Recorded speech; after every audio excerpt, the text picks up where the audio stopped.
One of the things that we can note about the practice of narration is that it's sort of a partner to memorization. One of the things we already do in our classical Christian schools and homeschools is that we have students memorize these long passages, whether it's poems or historical passages or Bible memory passages.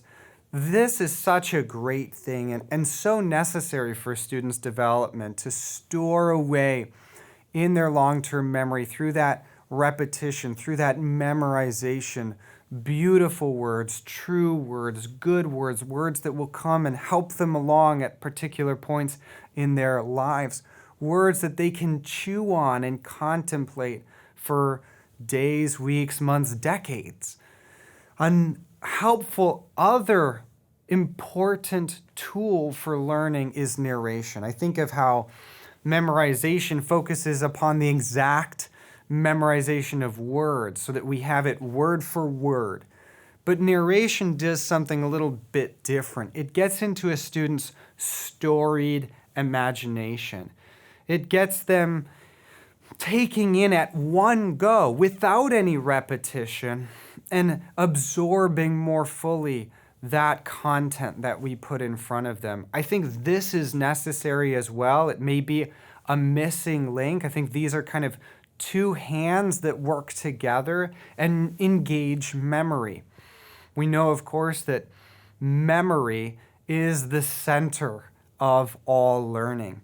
But there are a couple different ways to engage memory. We can memorize exactly, and this would be used from ages past in wisdom sayings in poems.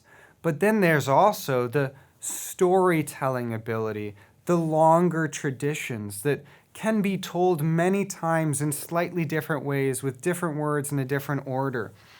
This makes me think of a passage in C.S. Lewis where he talks about the mythic mode, how sometimes the exact words of a story don't matter as much as the story itself. Once you experience Orpheus and Eurydice, in whatever form it's told you, the story is there and it grips you. And I think that's sort of the mode that we're getting students into with narration, so that narration and memorization work hand in hand.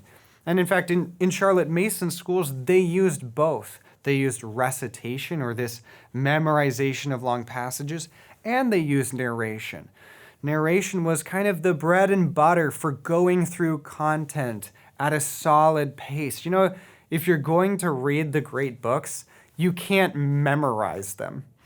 You could memorize select passages, and that would be valuable, but we can make sure that students' memory takes in that mythic mode, the whole of a great text, and not just one part if we have them narrating as well as memorizing.